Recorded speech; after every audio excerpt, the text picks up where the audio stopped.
एजाज अहमद चौधरी साहब, पंशेर का गिर जाना जो है, पंशेर का फॉल होना या सरेंडर करना, तो वो राइटिंग ऑन द वॉल था। जाहिर है पंशेर डिस्कनेक्टेड था, सराउंडेड था, लाइंस ऑफ कम्युनिकेशन उसकी कट चुकी हुई थी। उसको कोई सेव करने के लिए अमेरिका ने भी कोई कोशिश नहीं की है, किसी ने भी कोई कोशिश नहीं की है, हिंदुस्तान ने भी कोशिश नहीं की है। तो पंशेर का इतना सदमा जो है वो हमें क्यों नजर आ रहा है तेहरान से लेकर अमेरिका तक? मेरा नहीं ख्याल कि इसकी वजह से ये सारी गुफ्तो शनीद हो रही है। मेरे ख्याल में असल मसला ये है कि तालिबान की जो हुकूमत बनी है उसमें बहुत सारे ऐसे अनासर हैं जो अमेरिका के लिए काबिल कबूल नहीं हैं। और सच्ची बात ये है कि अफ़गानिस्तान के हमसायों के लिए भी ये मसला पैदा हो गया है कि वो जो मखलूत हुकूमत जिसकी वो तवक्को कर रहे थे वो ये बिल्कुल मखलूत नज़र नहीं आ रही है। सबका ये ख्याल था कि ये इसमें कुछ ऐसे दूसरी कौमियतों को शामिल करेंगे, लेकिन वो हैं तो सही, दो ताजिक हैं, एक उज़्बेक है, लेकिन उस तरीके से नहीं हुआ। लोगों को अब थोड़ा शक पड़ता जा रहा है कि क्या तालिबान अपने वादे पूरे करेंगे या नहीं करेंगे। और इस सिलसिले में जो सबसे ज़्यादा अहम वादा है वो काउंटर टेररिज्म के हवाले से है। मेरे ख्याल में सबसे ज़्यादा अमेरिका की भी जो तशवीश है वो इसी हवाले से है कि अगर वहाँ पे वो क़ुव्वतें जिनकी वजह से अमेरिका अफ़गानिस्तान में आया था, अगर वो दोबारा जड़ पकड़ गई तो फिर क्या होगा। अब इसका इलाज हर एक के पास मुख्तलिफ है। अमेरिका और यूरोप तो शायद ये चाहेंगे कि इनके ऊपर अभी सैंक्शंस लगाएं या कम अज़ कम इनको भी रिकग्नाइज़ ना करें। खित्ते के ममालिक का ये ख्याल है कि इस हुकूमत को गिरने ना दें, कम अज़ कम इनके इंसानी बहरान पैदा ना होने दें और मामलात को हल करें, ताकि इनके अंदर ये क़ुव्वत रहे कि ये ISKP या ISIS और अल-कायदा और दूसरों को जगह ना पकड़ने दें। तो मेरा ख्याल में जो इस वक्त इंटेलिजेंस लेवल की जो गुफ्तगू है वो इस हवाले से कि क्या अफ़गानिस्तान की ये जो हुकूमत बनी है ये लोगों को सेटिस्फाई कर सकेगी, अपनी कमिटमेंट पूरी कर सकेगी। मैं जनरल साहब की इस बात से ज़रूर इत्तफाक करता हूँ कि हिंदुस्तान के हवाले से यकीनन एक अमेरिका को बहुत तशवीश होगी, क्योंकि हिंदुस्तान जिस तरीके से यहाँ ज़मीन बोस हुआ है, उनकी पूरी हिकमत अमली यहाँ पे नाकाम हुई है, उस पर अमेरिका को भी फिक्र होगी, क्योंकि उनकी सारी जो साउथ एशिया स्ट्रेटजी थी उसमें हिंदुस्तान ने एक कलीदी किरदार अदा करना था। तो अश्क शोई के लिए भी मेरा ख्याल है अमेरिका की इंटेलिजेंस जो है उनके साथ राब्ते में है। जी, मेरे साथ रहिए एजाज अहमद चौधरी साहब, पाकिस्तान के एक्स फॉरेन सेक्रेटरी, पाकिस्तान के एम्बेसडर रह चुके हैं अमेरिका के अंदर। आमिर दुरानी साहब, आपका अफगानिस्तान का एक्सपोजर जो है 9/11 के बाद डेवलपमेंट के हवाले से भी रहा, अफगान लीडरशिप के साथ भी आपका बहुत इंटरेक्शन हुआ, वहाँ की ब्यूरोक्रेसी से, वहाँ की इंस्टीट्यूशन से हुआ। इस वक्त जो ये सूरत हाल है, चूँकि भाई हम एक्सेप्ट नहीं करते इस लीडरशिप को, अफगान तालिबान क्या बना सकते थे हुकूमत अपने मेन फाइटर क्लब के बगैर, यानी सराजुद्दीन हक्कानी और मुल्ला उमर के बेटे के बगैर? वो बना भी पाते थे गवर्नमेंट?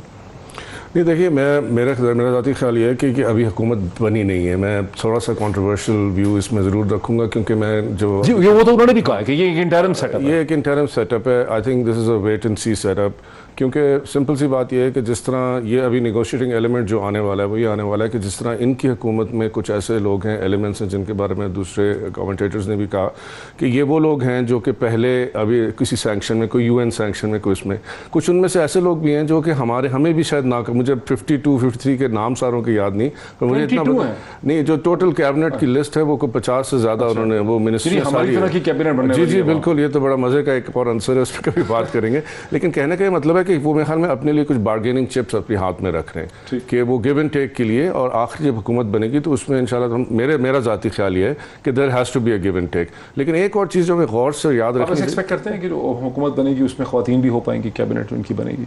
मेरा ज़ाती ख्याल है कि शायद हुकूमत में चंद ख़वातीन एजुकेशन के हवाले से, हेल्थ के हवाले से हो सकता है, एजुकेशन या हेल्थ में रख सकते हैं, और नहीं तो मेरे ख्याल में और बहुत सी मिनिस्ट्री हैं। मसलन एक है IDLG जिसको कहते हैं, जिसको हम अपने ये जो हमारी जिस तरह NRB बनी थी, तो उस तरह की एक मिनिस्ट्री पहले जिलानी भोपाल के हाथ में थी। तो इस तरह की कुछ मिनिस्ट्रियाँ हैं जहाँ पर कुछ साइंस की मिनिस्ट्री होगी, इस तरह की मेरे ख्याल में उसमें कुछ उम्मीद की जा सकती है। ठीक है, अच्छा सर मेरे साथ रहे आदिल साहब, आप अमेरिका में बैठे हैं, वहाँ पे बड़े कंफर्टेबल तरीके से आप इस पूरी सिचुएशन को अमेरिकन लेंस और पर्सपेक्टिव से देख रहे हैं, वहाँ के मीडिया को आप देख रहे हैं। अमेरिका तो अब जाहिर है कि एग्रीमेंट करके यहाँ से गया है, इतना रोना पीटना, इतना सदमा, इतना दुखड़ा क्यों है? यार यहाँ बैठ के तो कोई रोना पीटना नजर नहीं आता। آپ اگر آج ٹی وی کھول لیں تو افغانستان کا ذکر ہی نہیں ہوگا. میرے خیال میں پرسوں تک 9/11 کے حوالے سے پھر آ جائے گا. لیکن وچ از ناٹ ٹو سے کہ رونا پیٹنا نہیں ہے, لیکن وہ ایک اسٹیبلشمنٹ کلاس ہے جس طرح ہمارے یہاں بھی ہے, جو جس کو آپ کمنٹیریٹ کہتے ہیں, ان میں تھوڑی بہت ہے. But in some ways at least from Biden صاحب, ان کی تو کوشش یہ ہے کہ میں چلا گیا ہوں نا. دیٹ چلا کا مطلب یہ نہیں ہے کہ جیسے سوویت چلے گئے تھے کہ آپ بالکل بھول جاؤ. لیکن as a priority I think ہم تھوڑا سا اس کو اوور ایسٹیمیٹ کر رہے ہیں کہ یہ کتنا زیادہ اہم ہے. اہم ضرور ہے, وہ ایک رکھنا بھی چاہتے ہیں. میرا اپنا یہ خیال ہے کہ جو آپ دیکھ رہے ہیں وہ امریکہ کو بھی اور باقی دنیا کو بھی ایک طرح سے فگ لیف چاہیے. آئی تھاٹ کہ بلکن صاحب کی جو اسٹیٹمنٹ تھی وہ کافی پازیٹیو تھی گورنمنٹ کے حوالے سے. میننگ یہ کہ انہوں نے یہ نہیں کہا کہ ہم بالکل رد کرتے. تو وہ جو شروع سے آپ ہر اسٹیٹمنٹ میں ایک دروازہ کھلا رکھ رہے ہیں, ان اے وے میرے خیال میں جو گیم ہو رہی ہے, آپ گیم کہہ لیں, جو ہلکی سی چھپن چھپائی کھیل رہے ہیں, وہ یہ کہ ہم تھوڑا سا تمہیں پش کریں گے, تھوڑا سا افغانستان والے جو ہیں طالبان وہ پیچھے ہو جائیں گے, ایک آدھ خواتین آ جائیں گی, کوئی دوسرے لوگ چینج ہو جائیں گے. امریکہ امریکنوں کو کیسے کہے گا دیکھو ہم نے پریشر کیا تو وہاں کی حکومت جو ہے وہ قدرے زیادہ انکلوسیو ہو گئی. افغانستان کو طالبان کو ایک مل جائے گا کہ ہم ان لائک جب پچھلی بار ہماری گورنمنٹ تھی تو دوسری جو ملک ہیں, یورپ کے ہیں, امریکہ کے ہیں, وہ ہمیں بالکل شن نہیں کر رہے, اور اس بار وہ کرنا چاہتے نہیں ہیں. اس کا یقیناً ریزن چین بھی ہے. لیکن آئی ڈو ناٹ تھنک کہ ہم جب کئی بار اس پہ بات کرتے ہیں جس طرح امریکہ جو ہے وہ بیٹھا ہوا ہے کہ افغانستان کا کیا کرے, مجھے تو کم از کم یہاں گفتگو سے نظر نہیں آتا. اگر آپ دیکھنا 2-4 میجرز ہیں, آپ میڈیا دیکھ سکتے ہیں تو ہے اس پہ, لیکن وہ اگر آپ صرف ڈھونڈیں گے تب ملے گا آپ کو. اوور آل اس میں اس کی اتنی نہیں ہے. یا آپ تھنک ٹینک, میں آپ کو ایک اور میجر دیتا ہوں, آپ آج تھنک ٹینک سارے 5-10 جو بھی آپ نے دیکھنے ہیں ان کو دیکھ لیں اور دیکھ لیں کہ کس چیز پہ باتیں ہو رہی ہیں. سو افغانستان پہ ایک آدھا آپ کو ایونٹ مل جائے گا, لیکن ان کے بیچاروں کے تو مسئلے بہت زیادہ یہ آپ ویسے صحیح کہہ رہے ہیں, یہ انٹرسٹنگ آپ نے بات دی ہے. ٹھیک ہے, میرے ساتھ ہیں ڈاکٹر عادل نجم, پروفیسر عادل نجم. ڈاکٹر عادل نجم, آپ کا پرسپیکٹو بالکل صحیح ہے کہ امریکہ کی ایک ایسی پیوٹل پوزیشن ہے گلوبل سسٹم میں, دنیا کے سسٹم میں, کہ باقی ساری دنیا, پاکستان ہو یا ایران ہو, ہندوستان, ہم امریکہ کی طرف دیکھتے ہیں کہ امریکہ کیا سوچ رہا ہے. ظاہر ہے امریکہ دنیا کے بارے میں ہر وقت اس طرح سے نہیں سوچ رہا. امریکہ میں اور بھی ان کو 200 ممالک سے ڈیل کرنا ہے, ان کے اپنے بھی 2000 ایشوز ہیں, وہ اس کے بارے میں اس طرح سے نہیں سوچ رہے ہیں. کمنگ بیک ٹو جلال صاحب, ہم ایک ایگزیجریٹڈ لینس سے دیکھ رہے ہیں. جی آپ کو میری آواز آ رہی ہے؟ میرے ساتھ رہیں, میں جان صاحب کی طرف جانا چاہ رہا ہوں.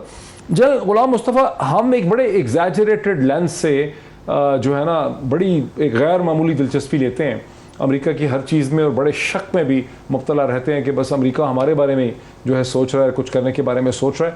امریکہ کے تو کچھ کی اسے کہتے ہیں اہداف یہاں پہ ہوں گے اس وقت, کہ یہاں سے دہشت گردی نہ ہو, امریکہ کے خلاف یوز نہ ہو, بھارت کو نقصان نہ پہنچے, چین کو بہت زیادہ موقع نہ ملے. اس کے علاوہ کیا انٹرسٹ ہوں گے ان کے؟ کہ ہم بھی بڑے سادہ ہیں, اس ایک سوراخ سے بار بار ڈسے جانے کا ہمیں بھی شوق ہے بہت. انفارچونیٹلی پاکستان کے ایکسپیرینس امریکہ کے لحاظ سے بڑا زیادہ پازیٹیو نہیں ہے. اور نمبر 2, کم از کم جتنا میں نے اسٹڈی کیا, ہو سکتا ہے میری اسٹڈی بڑی لمیٹڈ ہو اس لحاظ سے, کہ امریکہ کا اس جغرافیائی خطے میں جو انٹرسٹ ہے وہ اسٹریٹجک ہے, اور چھوٹا موٹا انٹرسٹ نہیں ہے. وہ نارمل شاید ان کے ٹی وی ٹاک شو میں بات یہ نہیں کر رہے ہوں گے, but the policies are made somewhere else, in like Pakistan جہاں پہ we depend on the T V talk shows اور اس قسم کی اب بات کرتے ہیں. وہاں پہ ان کے پالیسی میکنگ میں جو سر پالیسی تو خیر ٹی وی ٹاک شو میں یہاں بھی نہیں بنتی ہے سر اتنا بڑا الزام نہ لگائیں سر. جلال صاحب, ٹی وی ٹاک شو پہ پالیسی یہاں پر بھی نہیں بنتی.